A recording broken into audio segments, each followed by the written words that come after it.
We are here in Iceland. Well, I'm here in Idaho, but we are going to get this going thanks to our good friends at NatureEye. We're going to go ahead and get the drone up here. We are just a little bit east of Grindavik, and we're going to go check out the eruption area. So we're going to head that way. So I haven't done this in a little while, so bear with me.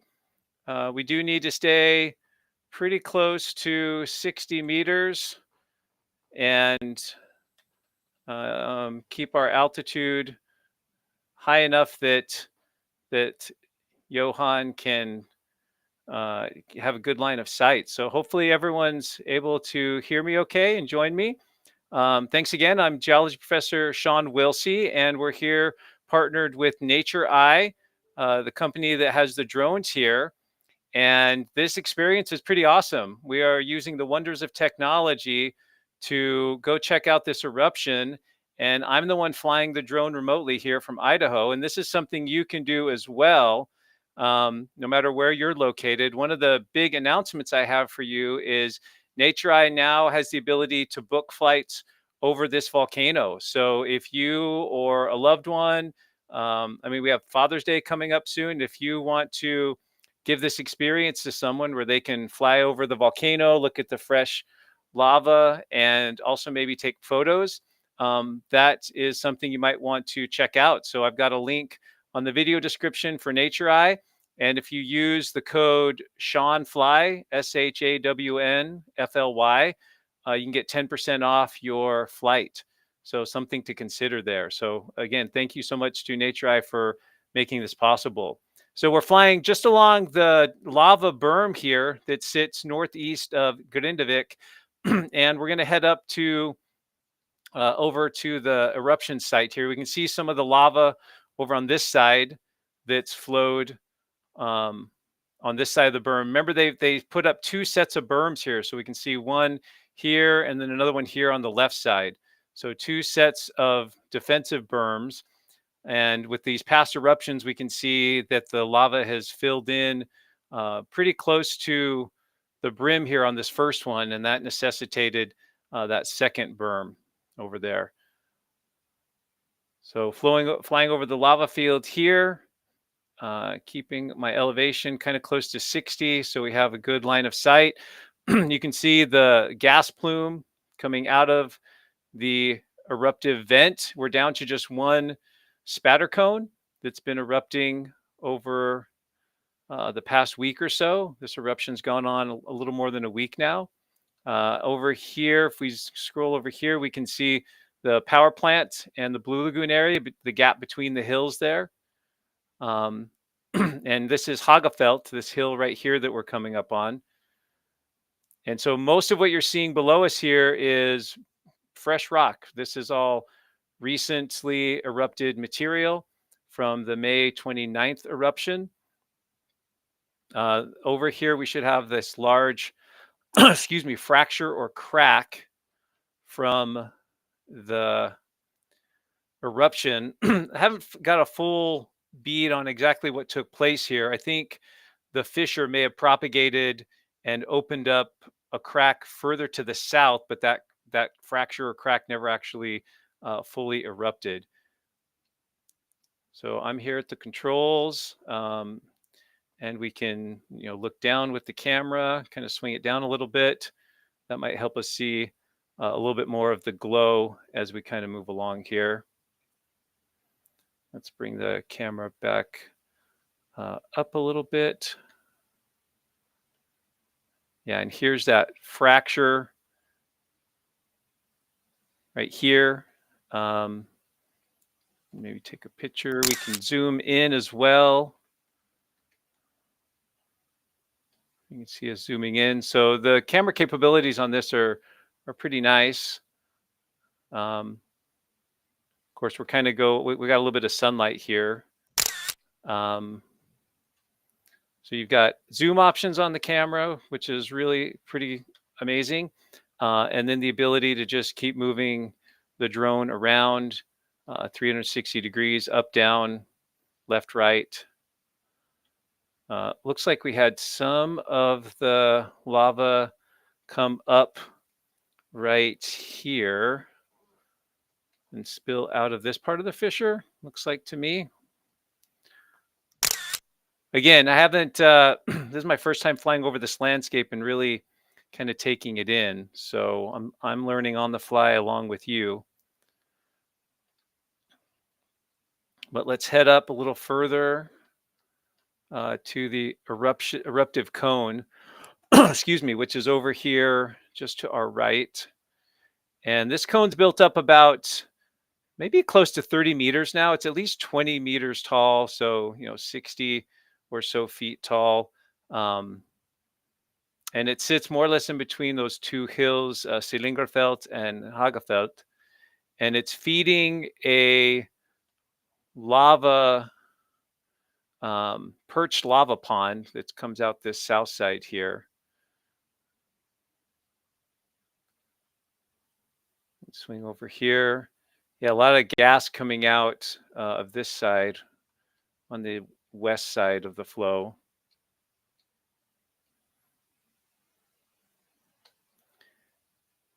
And we can see a little bit of the glow there. The spatter cone's still erupting, but we have get down to 60 meters here, down to my, there we go. But we do have some lava that's coming out of this south side of the cone. So we'll be able to see that as we get a little closer. And I can already see a little bit of the glow from here. We might even try using a little bit of the zoom while we're moving along here. And then tilt the camera up a little bit.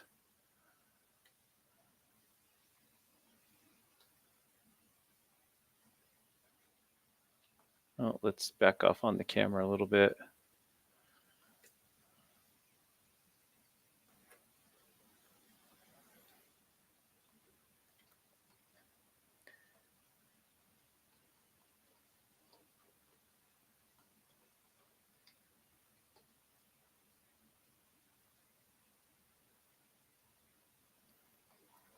Oh, so apparently a lot of what I thought was gas over there on the west, that's a lot of moss fires that we're seeing over on that side. So pretty amazing. And the winds are pretty strong here, so we're doing the best we can with the winds. And Johan, I'm disabled here, so hopefully you've got this thing right now. There we go. Okay, so I'm back on now. Thank you.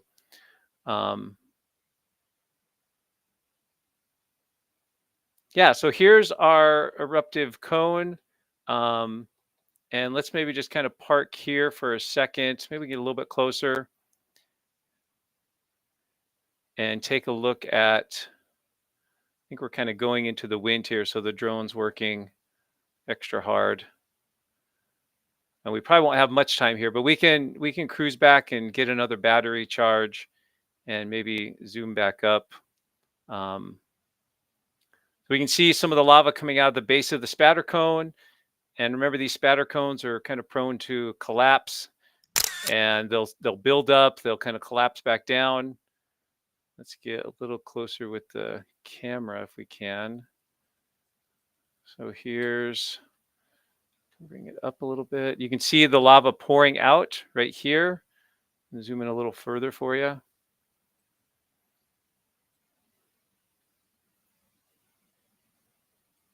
So you can see there's a opening at the base of the cone, and the lava is pouring out and feeding this flow field here.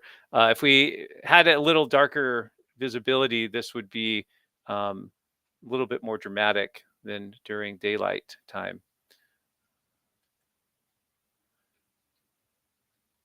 Yeah, and if you can just, this isn't that hard. If you think this is beyond you to control the drone, if I can do it, anyone can do it. So this is, basically just, you can see the keys on the screen there, just forwards, backwards, up and down, that sort of thing. So there's our nice little cone there. Let's try to look down a little bit more. Whoops, the other down.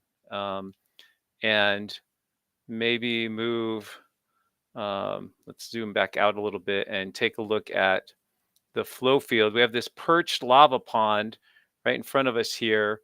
Um, and so there's not a ton of material coming out of this last vent. Let me swing around this way. Yeah, the lighting makes it a little tricky to see um, all the lava. And let's try going down with the camera this way.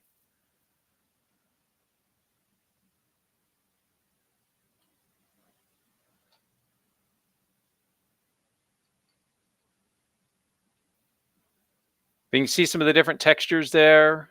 The flow field.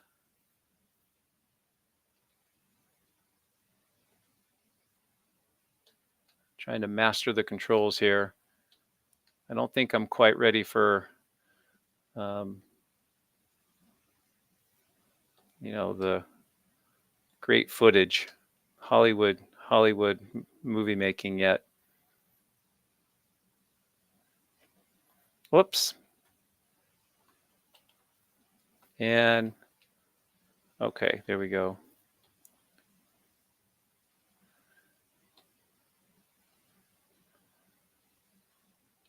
So one more look at the cone there.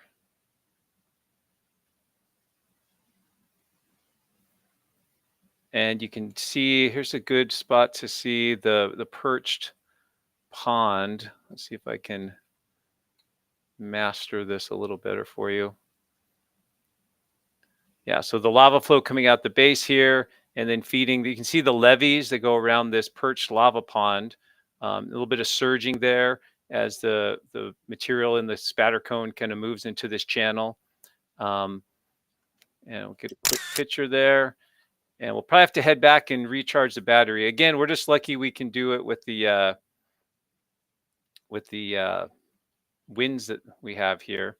So Johan's going to bring us back in. You'll notice that at this point, the flight will be much smoother than when I was flying it. But again, pretty awesome, pretty neat to be able to move over this landscape, be able to look at the things you want to see as you go. And it's all pretty easy to do just with your keyboard. Just a couple little controls, just forwards, backwards, left, right.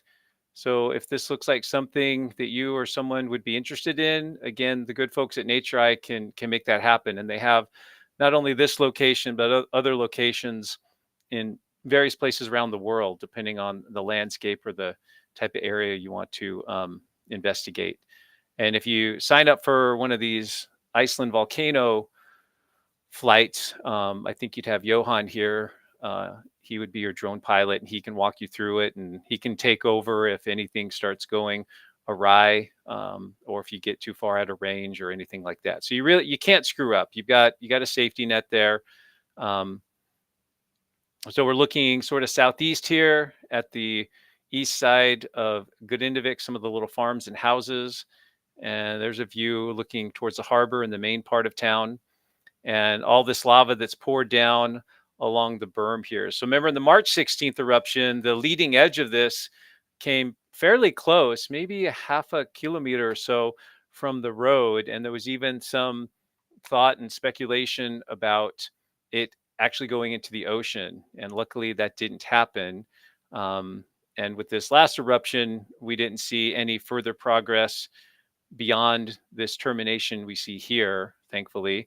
But they have these double lava barriers now set up at several key places, so that if it overtops that first one, there's a second barrier to continue to hopefully divert the flow around the town. So we'll let Johan take us back in, do a quick battery recharge, and then we'll go back out and do a little bit more flying, taking some photos.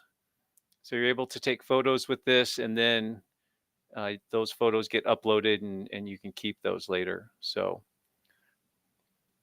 a nice sunny day in Iceland, but not the best lighting conditions for looking at some of the lava. So we'll land here, let Johan switch out the battery, and then we'll go from there. I can see the live chat. So a couple questions here. Susan wants to know, how high can they build the berms? I think I stood next to the one at the Blue Lagoon. It's a legit 10, maybe a little bit more than that meters, so 30 to 35 feet. I think they could build them higher than that, but obviously, the taller it is, it needs a broader base, and so there's plenty of material there, and so I don't know that they'll, eventually be putting them up any higher than that, but that's about how high they've been so far. So, um, yeah, so we'll get a battery change here, and then we'll head back out and see what else we can see. Um, Maybe fly a little bit further to the west this time, and maybe we can see some of those moss fires. I'd like to see the berms over there on the west side. Probably a little too far for us to get north of the cone.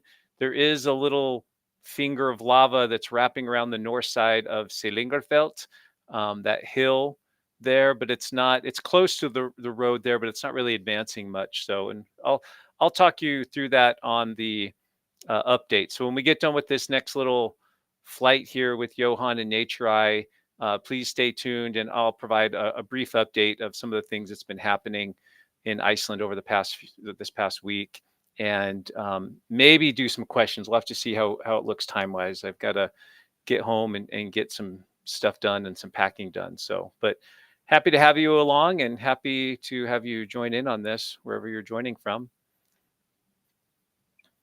So as soon as we get the new battery in, and I get the go ahead from Johan, we can take off from there. Yes, Robin King is asking if there's just one cone going. Yeah, just one spatter cone, one vent that is currently erupting. And the big question would be, will that thing keep chugging along like we saw with the March 16th eruption? Or will it quickly dissipate and die down like we saw with some of those previous eruptions? So looks like we got a new fresh battery. So thank you, Johan, for that. Much appreciated. And as soon as he gives me the green light, we'll be good to go. Yeah, the wind can really drain the battery when the drone's taking off in the wind. Looks like I got the takeoff button, so we'll go ahead and take off and head back out. Thank you, Johan.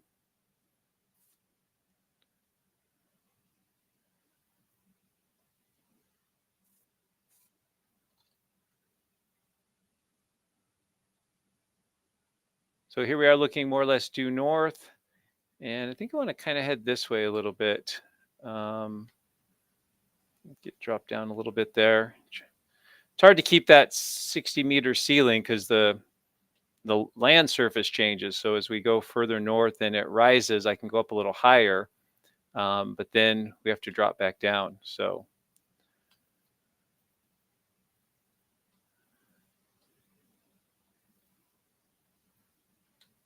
looking right at Thorpjord there, the hill straight in front of us. And if we swing around this way, we can see most of Grindavik there. So there's the town. Take a picture there. And then we'll kind of head back up over the eruption site here. So swing around to the northwest. And then we'll kind of head this way. And Humphrey wants to know if he can approach the area from the road, the road to the Blue Lagoon. I believe he can. Yeah, maybe we can, when we end this flight here, we can bring Johan on and we can ask him about that. He has a couple different options for where he accesses this area, and sometimes it's in his hands as to where he goes, and sometimes it's not. He has to go where the civil defense or other public officials, where they're allowing him to get in. This may be, there was a little section of the berm or lava barrier that was producing some gas, and I believe that's right in front of us here. The building to the left is the abandoned greenhouse. And best guess as to what this is this may just be a continuation, a fracture that connects to the eruptive fissures at depth, and so it's just actively degassing, and so it's producing some of this gas here that you can see just straight in front of us. And then most of the lava right here in the foreground, this would be from the January 14th eruption, which actually erupted partially through the lava barrier. We can see some of that active degassing there.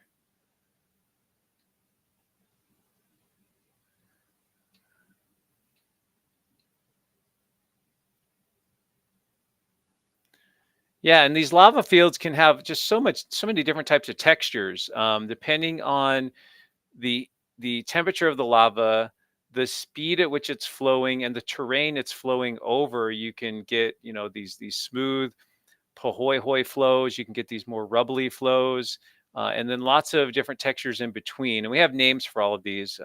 In science, we're good at coming up with all sorts of names. Um, so view to the east there.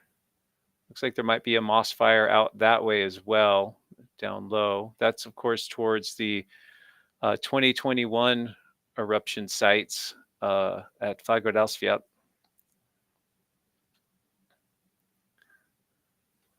There's this big fracture again.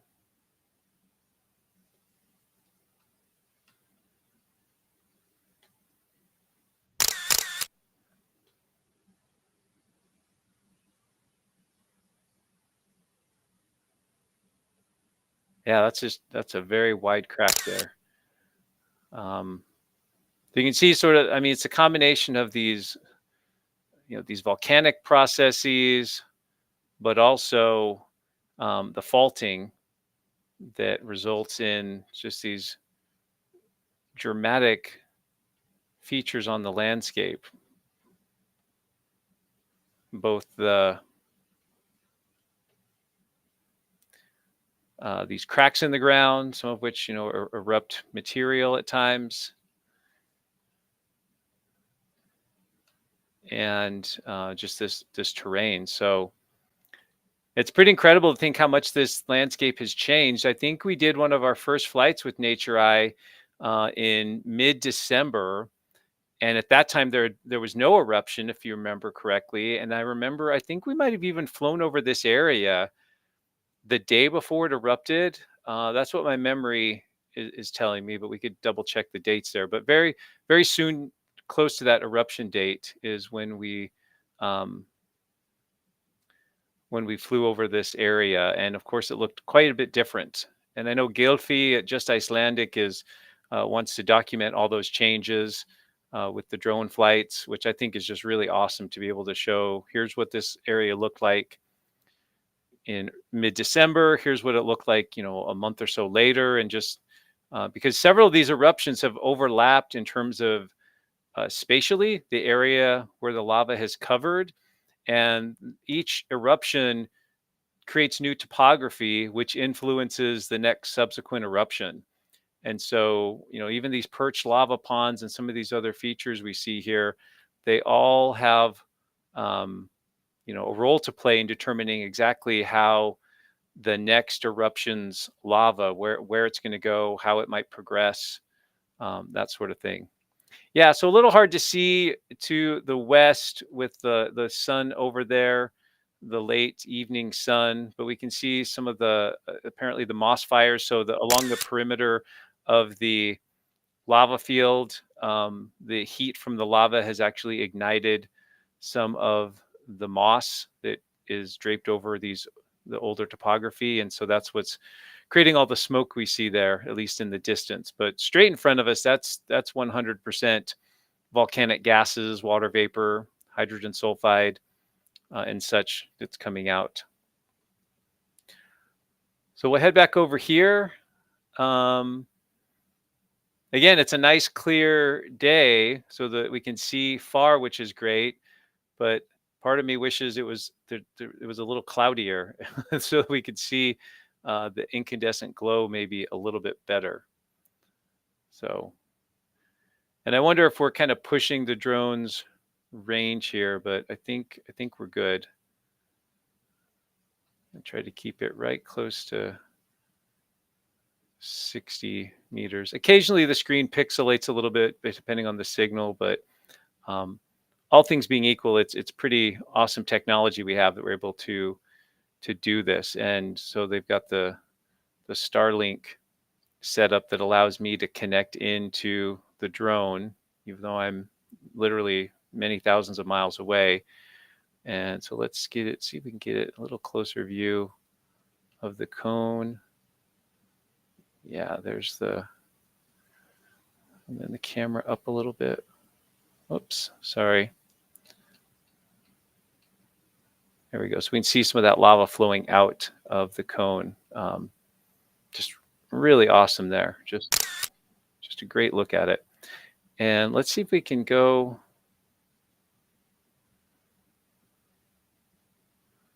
a little closer, but then also a little bit to the left here.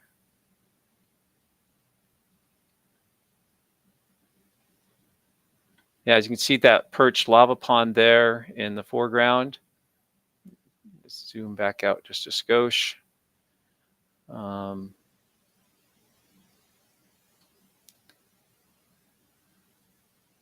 And obviously we don't want to get too close to the erupting spatter cone, because literally a chunk of spatter hitting the drone would be bad news. But this is a nice view here of these flows. And go down a little bit here. Yeah, awesome. So there's still some gases in these flows as they're coming out. So you can see some of that bubbling up here in the foreground. So we've got the lava flow coming out of the spatter cone into this perched lava pond. And either a little bit of gas left over, or we could be seeing some of these darkened crustal slabs sinking, what we call crustal foundering. Looks like they are sinking in there a little bit. Let's go see if we can check those out a little bit better. And swing the camera down just a little bit.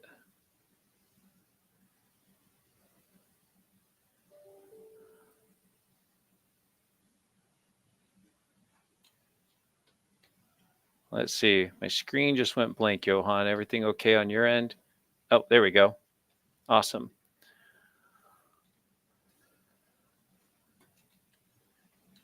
Yeah, so if we can, let's zoom back out a little bit, and let's come up this way. Kind of make sure where we are, and swing around this way. There we go. There's our view. Yeah, so like, look, you can see the breach in the spatter cone there, where the lava is just kind of pouring out of the base through some of the gas there. And let's see if we can zoom in a little further. Oh, that's just, there you go, team. Like, yeah, so you can actually see pieces of the crust that are sinking down into the lava flow here. Again, that's called foundering. Pretty common in lava flows that behave this way, where the top layer is hardened, but it's more dense than the hotter material below.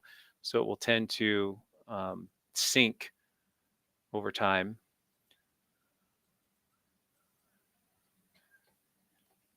Let's see if we can move a little bit to the side here and get away from the gases a bit. Yep. Oh, we ran out of battery. Well, that was pretty sweet though, getting up there and checking that out. So yeah, that was kind of fun for me to be able to get back in the saddle, so to speak, and try getting the drone in there and getting used to the controls again. So pretty fun. Yeah, it has a great zoom lens on it. So hopefully folks are enjoying that. And again, this, why should I have all the fun, right? You can jump on NatureEye's website and sign up for one of these flights on your own, or give it as a gift to someone that you think might be interested, and have at it. There'll be a little bit of coordination, I imagine, with NatureEye and Johan in terms of picking a day where they've got a good weather forecast and the conditions look good. But Johan tells me I think the next couple of days, or maybe Sunday, is a pretty good day. So there might be a good little window coming up. So yeah, and let's, if you want to, Johan, you can unmute and jump on, and let's see if we can if you can answer. Someone had a question about if you could have accessed the area from the Blue Lagoon today. Was that an option for you? See if we can get him on.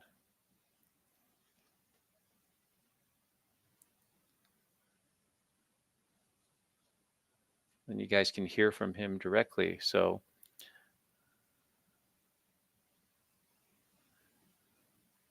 yeah, he might not be able to hear me, or is maybe focused on getting the drone back. So, but I'll try to get an answer for you on that front and in that regard. So we'll enjoy the view flying back towards the south end here, over the distal end of the March 16th flow. And then when we get the drone landed, we'll say goodbye to our NatureEye friends, and then I'll share with you, if you're interested. I've got a little bit of material ready to go to show you just kind of the latest data and some of the information that we've got on this eruption. And we can talk a little bit about what might be coming next, and sort of our long range, forecast for the eruption. Yeah, someone asked if we can see the photos somewhere later. Yeah, I'll ask Amanda Joe to maybe remind me, and on one of the next live streams, I can share some of those photos. I don't have access to them now. Johan, they get recorded by the drone, but then Johan can upload those to my NatureEye account, and then I have access to those. So, wow, he just cruises in and parks that thing on a dime. So awesome. Well done. Well, we'll go ahead and sign off then with NatureEye. So thanks again to Johan and NatureEye. One last little time here to let you know that if you want to do a NatureEye flight, you can use this promo code Shawn, SHAWN, my name, and then FLY. So Shawn Fly will get you 10% off a flight. So go to natureye.com if you want to book that. And one of the new options they now have is a flight on the Reykjanes Peninsula, where you can check out this eruption while it's taking place. So hopefully that's something of interest to you potentially. So, okay, I'm going to switch over to, let's see here. Let me switch over to another window here, and we can kind of run through a quick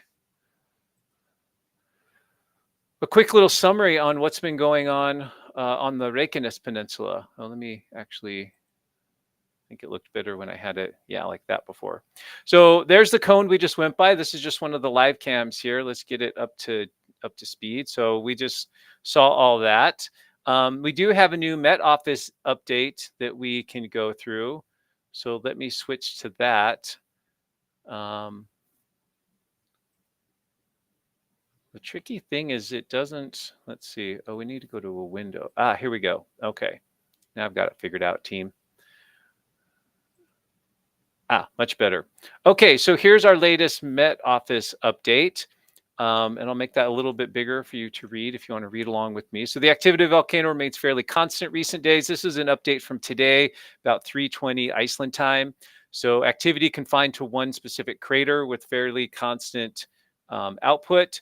The flows are mainly going to the northwest, but there is a little bit ponding there to the south. That's exactly what we saw on our flight there. Is as we approached in from the south, we could see some of that lava was ponding there. But there is another lobe of the flow. I believe some of the lava is coming out of the north end of the spatter cone, and it's swinging around the side of Svartsengi, or not Svartsengi, Slingerfeld, to the hill there. Land stopped sinking in Svartsengi. We'll look at that. That's some of the GPS data that's of interest. And yeah, just gases, of course, down in Grindavik, depending on the wind direction. So the eruption continues. It's now been 9 days since it started. One crater is still active. Lava flows mostly to the northwest towards Slingerfeld, where the lava bed thickens, but there are active flows north. From there are active flows north of Slingerfeld. They have a nice little satellite image here that shows us. And I don't think it has I don't know if we can zoom in on this a little bit or not. maybe not a ton, but this does show you the active spatter cone right here, the little orange dot with some of the material coming out here. There's some of the ponding in that perched lava pond immediately south of the spatter cone. And then there's a flow that emanates from the north side of the spatter cone that wraps around the hill here, Sedlingarfeld. But that flow as at its maximum extent, it's close to the road, but hasn't quite reached it. And I think if we maintain this, even though assuming the volume of material doesn't increase in terms of output from this thing, it'd probably be a long shot for it to actually get across the road there. But you can see the defensive berm here, Blue Lagoon, the power plant, Thorpjord here, and the hills that kind of define this area. So a nice little satellite image. You can also see the rest of Godindavik, the defensive berm, the January 14th fissure that opened up in town. And then Johan was operating the drone from somewhere right in this area here. So we flew, well, we actually ended up flowing. I think he's actually here, maybe more like somewhere in this area. But we flew over the berm and then headed out towards the spatter cone. So other parts of the update, we'll get to this. Let's see. The lava bed area is about 8.6 square kilometers, and the volume is about 36 million cubic meters. So that's the full volume of the lava field. Based on these measurements, the average lava flow from the eruption from its inception to January 3rd was about 30 cubic meters per second. So that's pretty high. It probably was higher on May 29th. I think we even saw numbers that were maybe over 1,000, but that's just averaged over that 5 or 6 day period. These results are based on data covering about 70% of the lava width, but it's assumed there have been no significant changes in the lava width outside that area between measurements. And then the one crater is active still, excuse me, but they estimate that the flow rate now, kind of what we just saw with the drone there, is about 3 to 4 cubic meters per second. Or that's what they're estimating based on similar looking eruptive style from the last eruption. So that's probably pretty close to what we're seeing in terms of output, maybe a little bit higher than that, but that's probably in the ballpark. Then the next part of the update deals with the GPS measurements and the vertical movement of the ground in this area.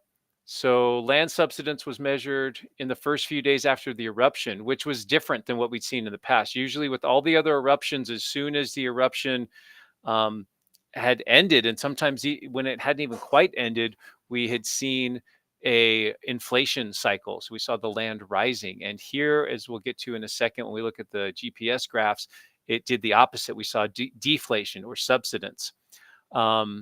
And this indicated that a greater amount of magma flowed from the storage zone to the surface than flowed into it from depth. So we were pumping out more lava than was accumulating in the subsurface.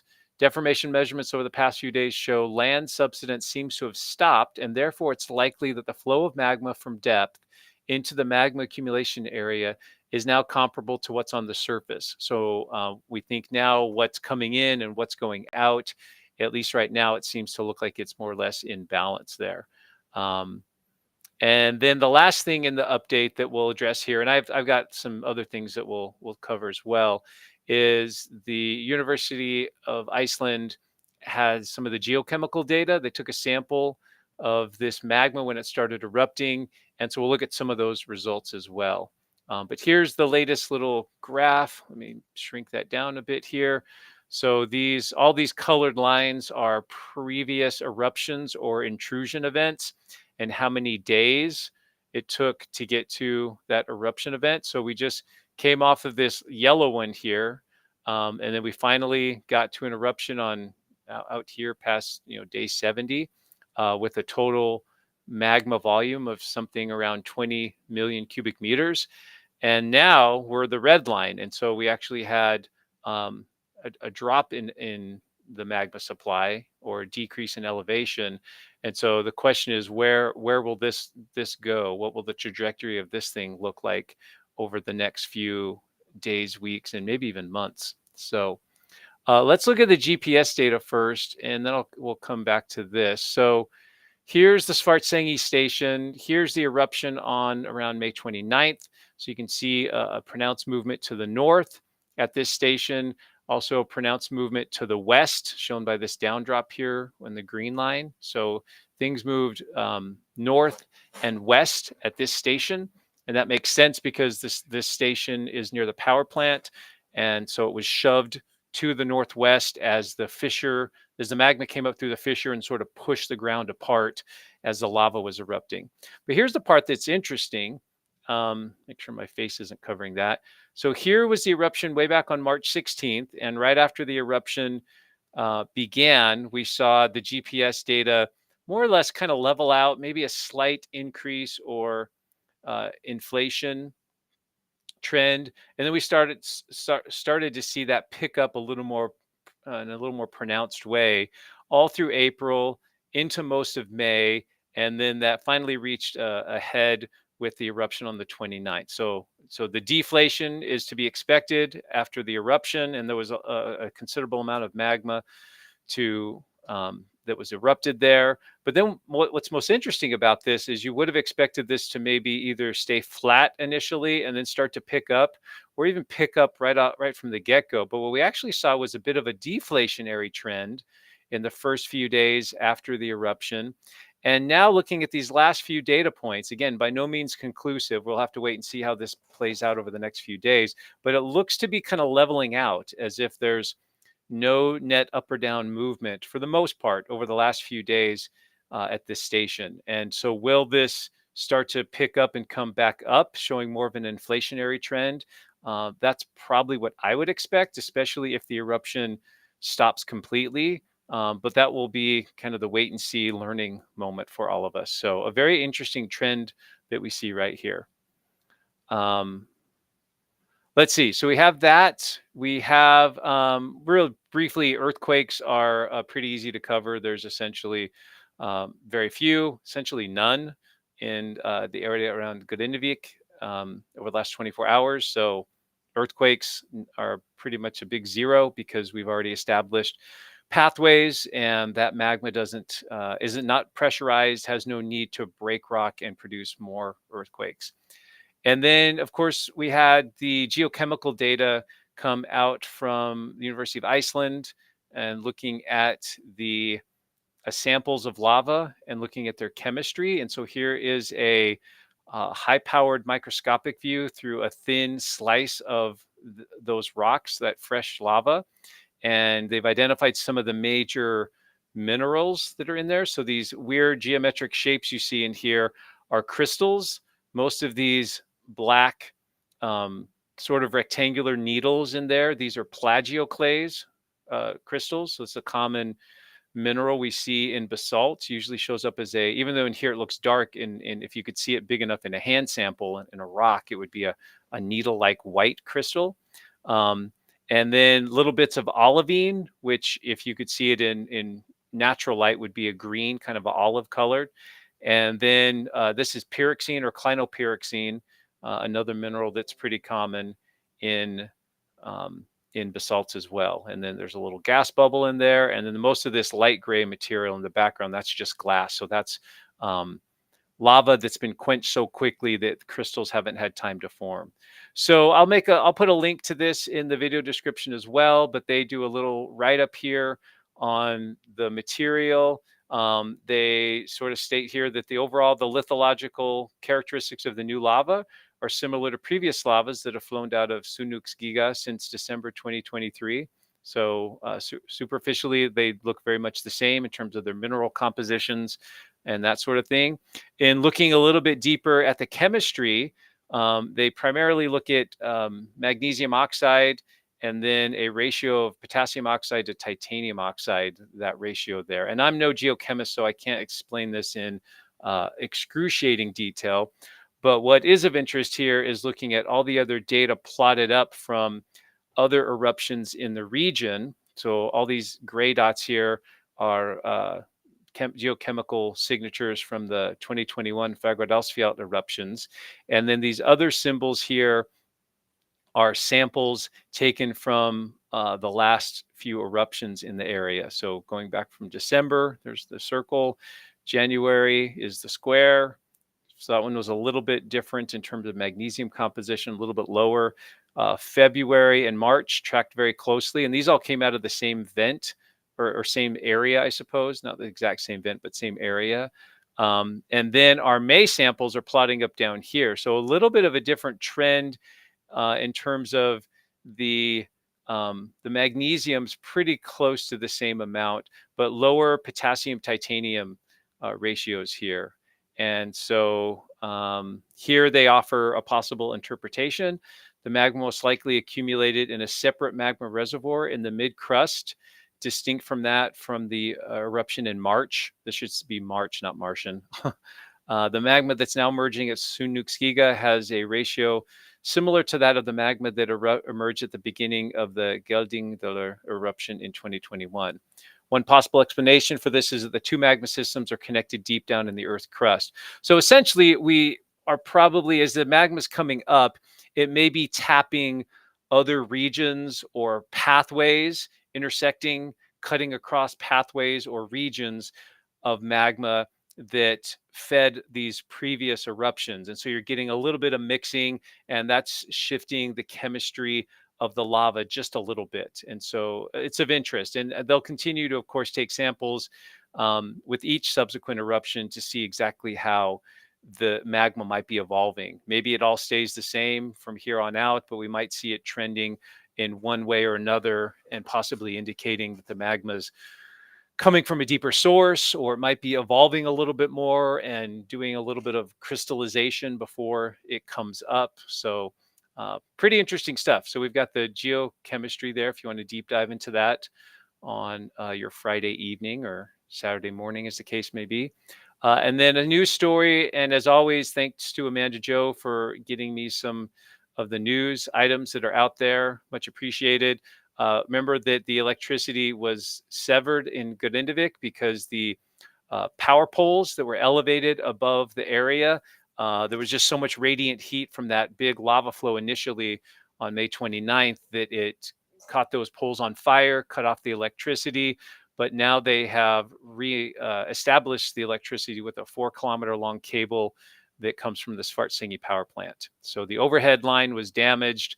Not sure what the plan is long term for that, but at least for now, they've got the electricity flowing again in the town. And so, yeah, he says not sure exactly what they're going to do long term, if they're going to try to put the poles back up or, yeah, but they've got some time probably to figure that out while maybe waiting for the next eruption. So I think that's all I had for the update.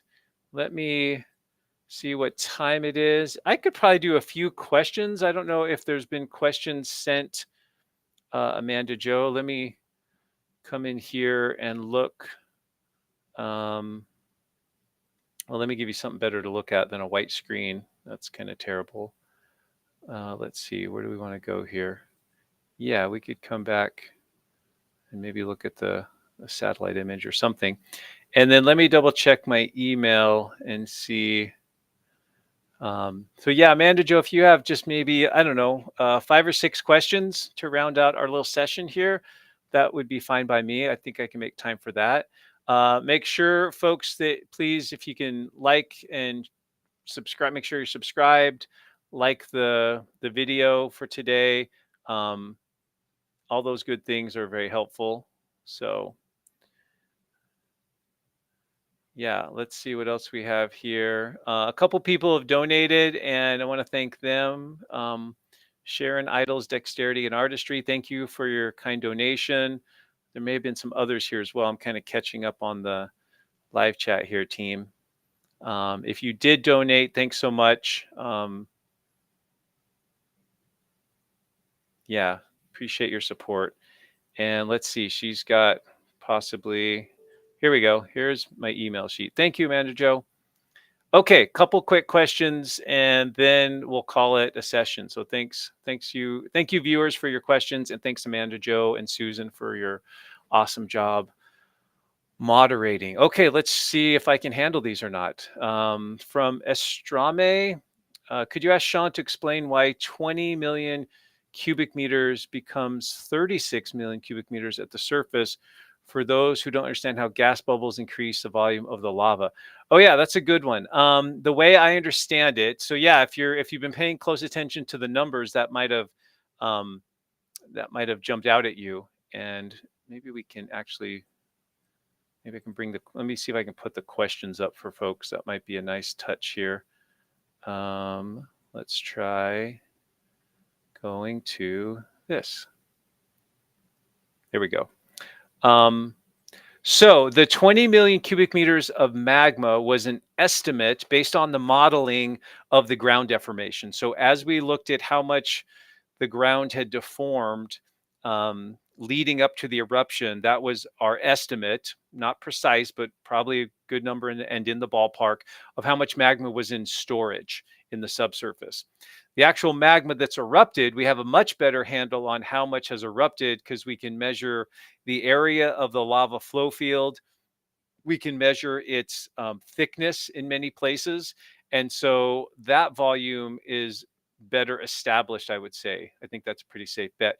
The reason that they're different, as the viewer here so astutely alluded to, is that when that magma comes up to the surface, now it's lava, we give it a different name, it's carrying those dissolved gases with it. And so those gases cause the lava to, upon eruption, expand. It might be throwing out pieces of spatter. It might be inflating the lava flow field itself. If you walked out on these fairly recent lava flow fields, it's not dense solid rock by any means. There's a lot of gas bubbles in it. And so so then by nature, the total volume is much greater because you're accounting for the gases that are trapped in the lava coming out. And so that's the way I understand it. And hopefully that jives with, that makes sense to you folks. From T. Zaras to, please don't forget to let Shawn know of the geochemical report. Oh, I kind of went over that, which had less, potassium to titanium.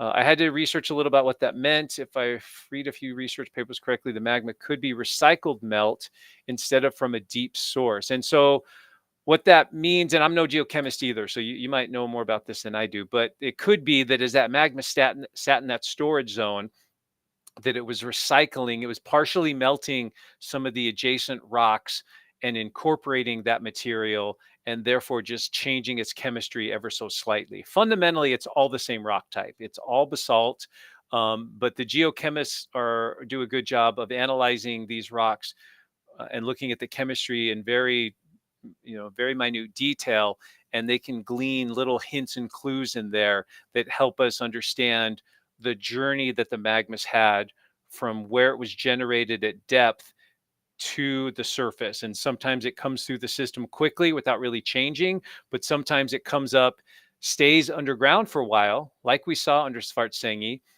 has some residence time at some intermediate location before it actually erupts. And that's when a lot of times when its chemistry can change a little bit, it can grow larger crystals perhaps. So hopefully that helps a little bit. Mr. Muppet fan, if a cinder cone grows large enough, does it become something else like a shield volcano? Generally not, because they're erupting in two very different ways. So a cinder cone, which is very similar to a spatter cone, but instead of globs and blobs of lava, would be throwing out much smaller particles, more frothy bits. But cinder cones and spatter cones grow by lava being ejected in the air, piling up around the vent, and it will form a steep-sided cone.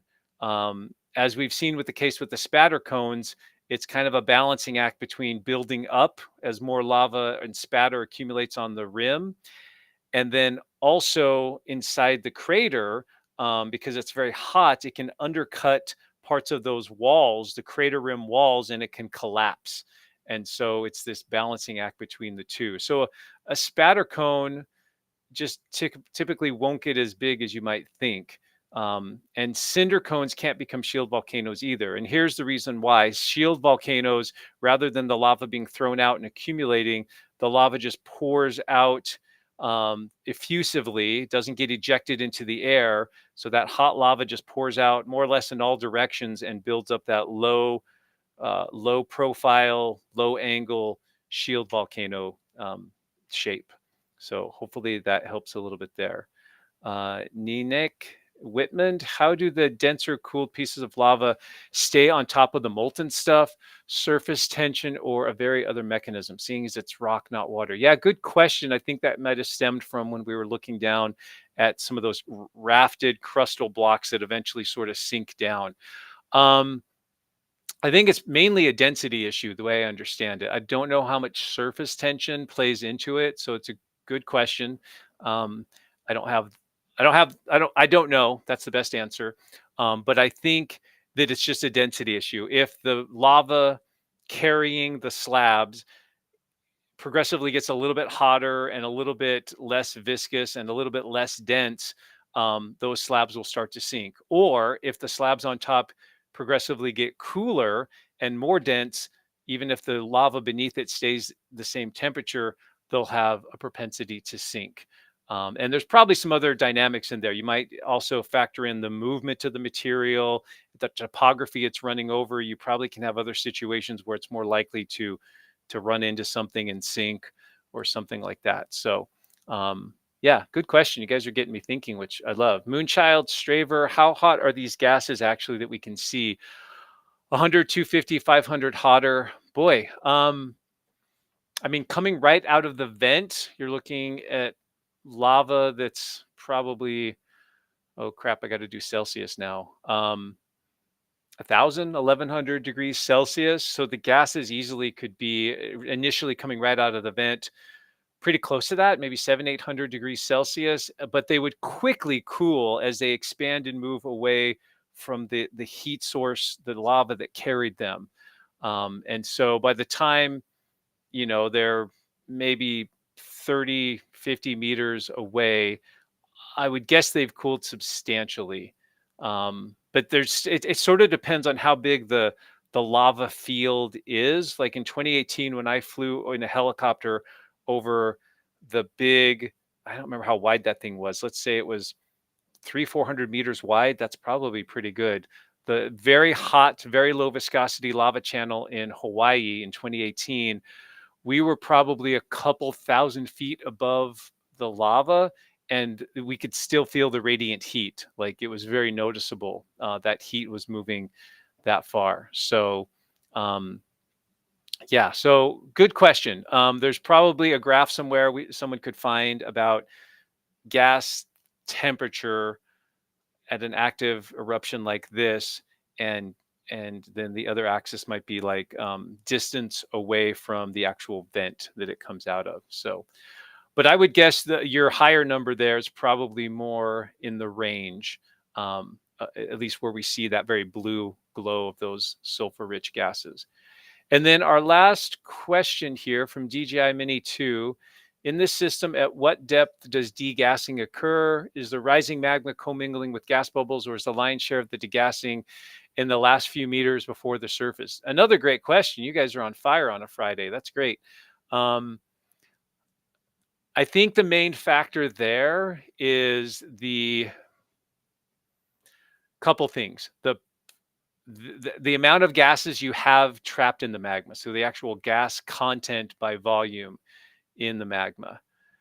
Second thing would be pressure of the overlying rock on that magma body. And then also the viscosity of that magma. If it's relatively cooler or more silica rich, it's harder for the gases to escape.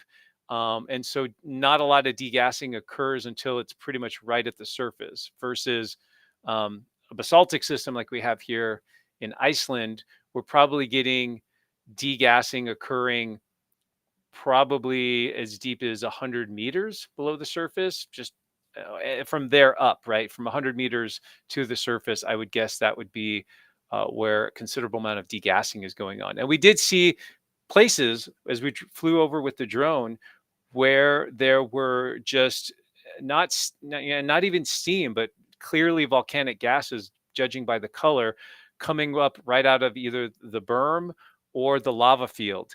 And so those areas of degassing are probably within a few meters or tens of meters, but maybe even deeper than that. So great questions. yeah, ones that I wish I had more precise answers for you. But maybe I've given you some food for thought at any rate. So um, good stuff here, team. Anything else? Let me just check real quick the few conduits I have here. Oh, I did hear back from Johan. He says the answer is yes, I can fly in from the north, but the wind is even stronger up there now. The drone is a flying weather station, and we were getting up to 17 meters per second on our flight. And he can see the wind speed on the software when he's flying. So sounds like we did not fly. The Blue Lagoon was closer. So I get the question that people had is like, hey, why didn't you take off from the Blue Lagoon, zip right over to the thing, and we're there? But the wind being out of the north, it was stronger winds. And I think he was hoping or betting on starting to the south and staying low and going further, that we wouldn't have to be fighting those strong winds as much. So so there's the answer to that question that someone had that came up. Yeah, I think we did it here, team. Nice work. Thank you for all the folks that donated. It was really fun to do this live stream today. I'm really excited. I know we had kind of a lull in the drone flight and the whole NatureEye thing, but it seems like they're in a better place now and able to offer this a lot more moving forward. So I will, of course, reach out to them as much as possible, especially if a new eruption takes place or there's something awesome to go see and fly over. So I will look to pair up with them as much as possible. We have a good relationship. I was able to meet Johan on this last trip to Iceland. It's a win-win for both of us. It helps me by making the live stream experience on my channel with you good people better, because we're able to use our own drone footage, which we don't have to deal with copyright issues with other drone pilots. And it helps NatureEye because it helps get the word out about their company. So one last time, if you want to do NatureEye flight, you can use the code, and it's under the video description, Shawn Fly. That'll give you 10% off. Great Father's Day present if you want to, coming up. A lot of fun. I mean, I guess I've only done, no, I guess I have done some of these drone flights when it wasn't a live stream. Early on, they just let me kind of play with it. And that was super fun. And I still want to do a flight in North Iceland with Johan, because he's from that area, over Lake Mývatn and Clairfjall and some of the cool volcanic features in that area. But apparently they just got socked by a crazy June snowstorm. And so that might not be happening till later in the summer. So anyway, folks, thanks again for joining me. Thank you, as always, to our amazing moderators, Susan and Mandy Joe, for their help in managing the live chat. I will be gone the next week to South Carolina with my family and my wife's extended family. But I will bring my computer, and if something substantial happens at Kilauea, Iceland, or otherwise, and I can jump on and share that with you, I will, of course, do that. I did launch today a brand new lecture number 2, episode 2 of the Geology 101 series. So if you watched the first episode, the second one that is waiting for you. If you haven't watched either of those are great videos to start with. If you want to learn geology for the first time, you've gotten interested in it, but you haven't really had much of a formal or informal education, or maybe you've had geology classes and education back in the day, but you're looking for a little bit of a refresher, or maybe you just want to see what Shawn Willsey's kind of version of a Geology 101 education looks like. But these are essentially my college classes, the exact lectures and slides and things that I do with my classes, for the most part, delivered to you here on YouTube. The only thing you don't have is the labs, the field trips, of course. But you guys have lots of opportunities to go on virtual field trips with me through all the videos I have out there. So it's a great way to learn more about geology if you'd like to. So that's out there. The other video I have that's coming out probably, I don't know when I'll launch it, probably this weekend. That sounds as good as anything. Maybe tomorrow. Last night, I did a presentation to the Icelandic League of the United States. It's an organization that is paired up with, they are people that live in the United States, but have either ties to Iceland through family, or people just that love Iceland and want to be connected to it. And so I did a presentation to that group online that dealt with sort of the history of the Reykjanes area and these eruptions. So if you've been following me all along since October, um, you'll recognize most of that story. But if you've kind of come in a little late or haven't caught all the details, there might be some nice little nuggets in there for you. So I just got a copy of that presentation from them, and I'm going to make sure I get that uploaded and probably launch sometime this weekend. So there'll be a couple videos coming out while I'm gone, and if anything happens, I'll be sure to jump on and do either a live stream or video update for you. So thanks as always to our moderators. Thank you all for joining me. You guys make this channel and this community stand out as an exceptionally positive and awesome place for learning and sharing. So thank you for all you do to support the channel and what we do here. And with that, I'll go ahead and say goodbye and take care, and we'll see you next time.